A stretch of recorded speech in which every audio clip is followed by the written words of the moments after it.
O irmão Atila aqui. Irmão Atila, o filme The Chosen, não sei se você já vai falar, não é filme, não é série. A série The Chosen. Aquele Jesus que é o personagem, você acha que ele é um exemplo, assim como Jesus era? Ou não? Aquele Jesus ali é um cara muito amoroso, todo mundo gosta. É tanto que toda a religião estão se apegando naquele filme, né? Até colocando ele lá em cima, um artista, né? É difícil comentar sobre um assunto midiático desse, porque aí a gente está dando, na verdade, a nossa opinião particular e a grande verdade é que muitas das vezes as pessoas não estão dispostas a ouvir uma opinião contrária, né? Na verdade, assim, é até difícil para mim falar porque eu nunca assisti nenhum episódio sequer daquela série.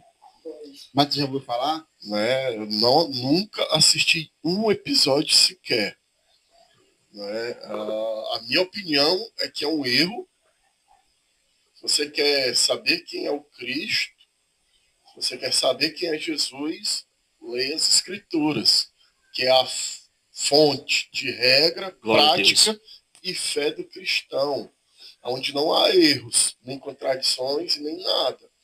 Perceba que, por mais bem feito que seja aquela série, ela depende de um roteiro que não é bíblico. Tem falas ali que não estão contidas na Bíblia.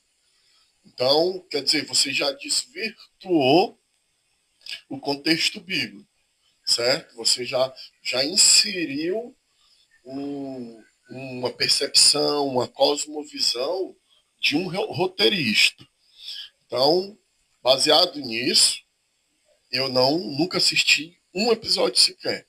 Alguns cortes que é inevitável a gente vê um Jesus muito risonho, né, muito legalzinho, muito isso, muito aquilo. E, de fato, hoje, por exemplo, hoje nós temos alguns grandes apologetas, alguns grandes historiadores, teólogos, não é, comentaristas bíblicos, por exemplo, que vão falar sobre esse episódio da purificação do templo, a qual o presbítero acabou de citar, que não foi apenas uma vez que Jesus fez aquilo.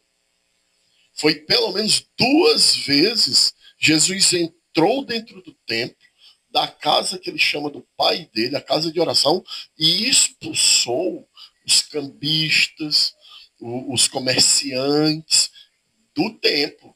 Então já existe essa percepção baseada em documentos, baseado em Talmud, etc., que Jesus fez isso pelo menos duas vezes. Esse é talvez para alguns um excesso, um ataque de fúria. Jesus teve esse comportamento pelo menos duas vezes. Se nós, aí eu quero unir minha resposta com a pergunta que você fez anteriormente para o Paulo. Se você, isso, se você for para João capítulo 6, Jesus está falando que ele é o pão da vida e aquele que não comer não terá parte com ele.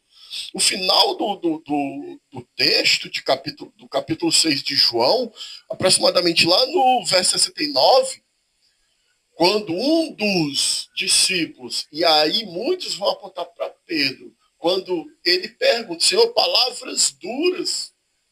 Então Jesus não era um comediante. Jesus não era apenas um cara bacaninha toda hora, sorridente. Não. Hoje, vários filósofos, vários psicólogos têm uma mesma frase quando ele vai falar de um homem pacificador. Que o homem só pode viver a paz mediante ao mal que ele pode causar. Então, para um homem obter respeito dos demais, as pessoas têm que olhar para ele temendo o que ele pode causar.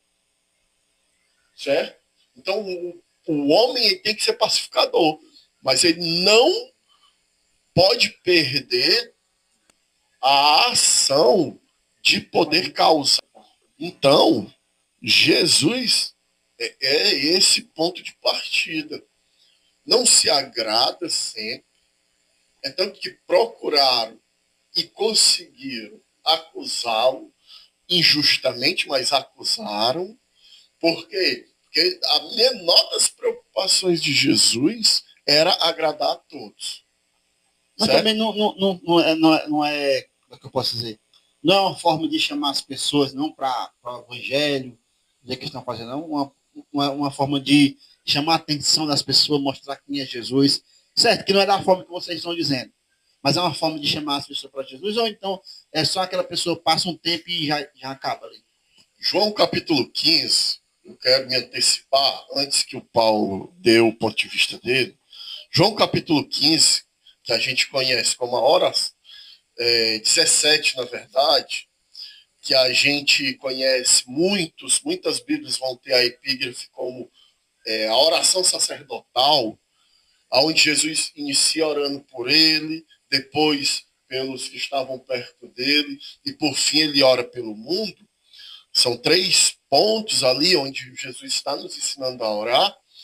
Ele está dizendo, no início da oração, ele diz assim, ó, Pai, que os que o Senhor me deu sejam um comigo.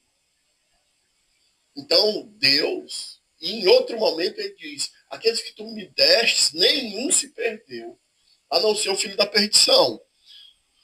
Então, o que é que o Senhor está dizendo? Que vai existir uma multidão que, mesmo que fosse uma preocupação de Jesus agradá-los, eles ainda não iam se agradar. Certo? Tem uma multidão que é contra, que é contrário à proposta do Evangelho. Certo? Então, é por isso que João, no capítulo 1, ele já inicia naquele capítulo, no verso 12, dizendo, ó, o verbo se fez carne e ele veio para os seus. Mas os seus não o receberam, o rejeitaram. Não quiseram conversa com ele. Certo? Porém, ele diz, mas aqueles que o receberam o direito de serem chamados de filhos de Deus. Então, haverá filhos de Deus e haverá os filhos do diabo. Certa vez, Jesus está discutindo com os fariseus e ele diz, vocês têm por pai o diabo. Palavras do Senhor. Então, quem fala assim, Cícero, não está preocupado o que essa frase vai causar em ti. Se tu vai ficar revoltado com quem está falando ela, ou se tu vai procurar se converter. Não, ele não está preocupado com isso, ele já sabe para quem que ele está falando isso. E ele sabe que aquilo ali é filho do diabo, não tem parte com ele.